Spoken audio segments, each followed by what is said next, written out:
Okay, so I have a theory. I want some nasty. Are we having fun yet? All right, so I've been thinking about this like way too much, and I have a theory that I kind of want to run by you guys. It's going to be about the NBA draft over the last few seasons, okay? We're not going to go super far back, but it's one year in particular that I want to start with. And yeah, I just want to run it by you and see how you feel about it. Now, before we talk about this really quickly, if you guys want to support clanthemerchfan.com, clanthemerchfan.com, clanthemerchfan.com. Look, I have to do it. No one else is going to do it for me. I'm sorry. All right, so let's talk about this NBA draft. So I wanted to talk about the hype behind certain players. And it's one thing that I noticed, and it's kind of a trend over the last season, maybe couple of seasons. And that is the newer guys don't get as much hype as some of the guys from just a few seasons ago. In particular, you guys already know how high I am on your boy Josh Primo. Okay, you know I absolutely love Josh Primo. I'm continuously talking about how I believe he's going to be something serious, and there's been a plethora of articles that actually came out before he was drafted that put him in the lottery, where they said his draft stock is increasing like crazy and he could be the real deal. Even if you look at his G League stats, same thing. It's if you compare it to Dyson Daniels, who was an 8th overall pick this season, Josh Primo swept the floor with him. Like, he was way better than him. And even when they went against each other one-on-one, Josh Primo showed him out. So you can't even use the argument that, well, Josh Primo's played in the NBA. If you just take his G League stats alone, he was better than the 8th overall pick this season. So he is the real deal. He would have been a top pick this season if it weren't for him obviously entering the draft last season. But for some reason, now it's not everybody, but I'm sorry, this might just be kind of a vibes I'm getting. Josh Primo doesn't get as much hype as maybe some of the previous guys that we drafted. And it's not just him. It's actually Malaki Branham as well. And I would even say Jeremy Sochan. Quite a few people were pretty upset that we took Jeremy Sochan. But what I wanted to bring up was, if I go back, and this is where the theory kicks in, okay? If I go back down to about 2014, because I remember the vibes back in 2014, okay? Championship caliber team. We're winning like every single season. We're at the top of the list every single season. But one thing that was on the on the block, okay, the word on the block that everyone was talking about was the big three. When is the big three leaving? Not only that, people were talking about, well, if Duncan leaves, Pop is probably out the door too. Like, it was so many people talking about this, and it was a fear. It was a legitimate fear from Spurs fans, because we weren't sure if we were going to be able to see this ever again, and we didn't know when it would end. We had no idea, but we knew that it was coming up pretty soon. So with that mindset in mind, I feel as if the Spurs fans were very receptive to no matter who came on the team. Like, no matter who we drafted, Spurs fans were pretty hype about it. It was the same thing. I was pretty high on Kyle Anderson, I'll be honest. But Corey Joseph, people were like, wow, could he be the next guard for the Spurs? Because when Tony Parker leave, and we just weren't sure. But then we had DeJounte Murray, a player that landed, who should have been, or was supposed to be, excuse me, a late lottery pick. He ended up landing 29th straight to the Spurs, and they just couldn't miss out on that. They were like, really? He's gonna fall all the way here?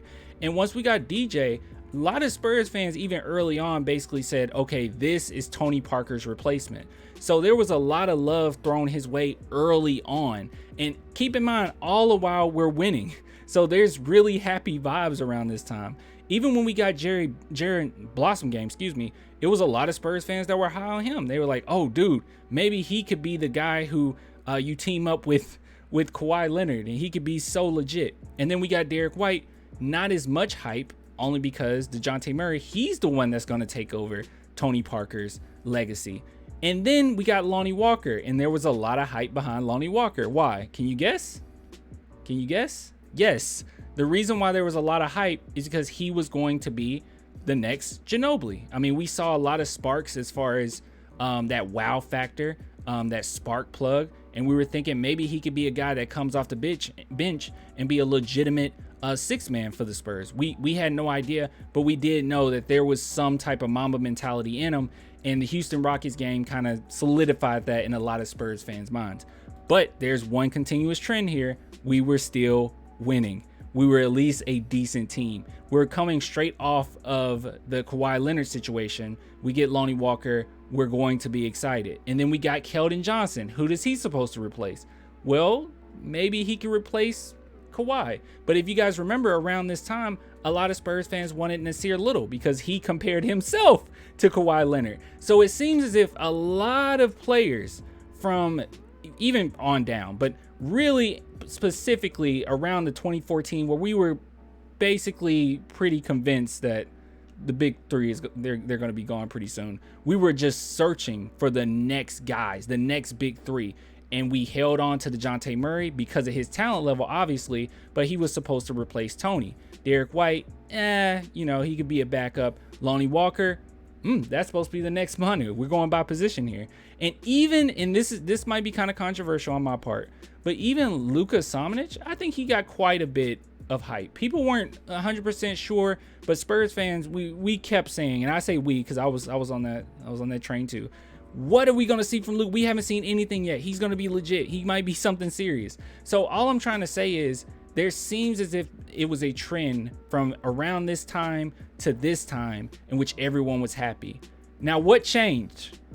What changed was we realized that these players that we grabbed, they're not the big three. They're not going to be able to hold this franchise up. We were hoping that maybe these few years of being under DeMar DeRozan and LaMarcus Aldridge, that they can develop into something bigger. Lonnie Walker is supposed to be a star. DeJounte Murray, he should be a star.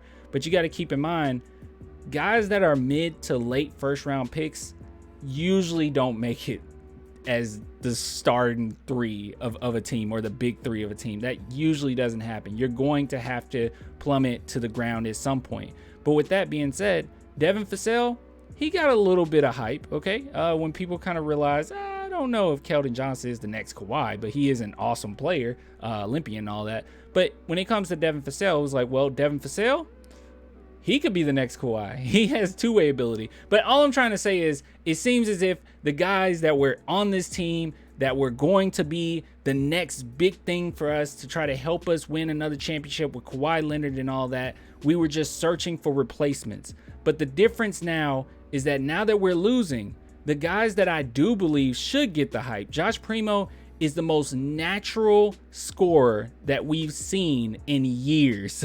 Okay, he should get the hype, and I truly do believe if Josh Primo came around this time, like let's say pre-2020, everyone will be talking about how Josh Primo is legit. But unfortunately, that's not what really happened.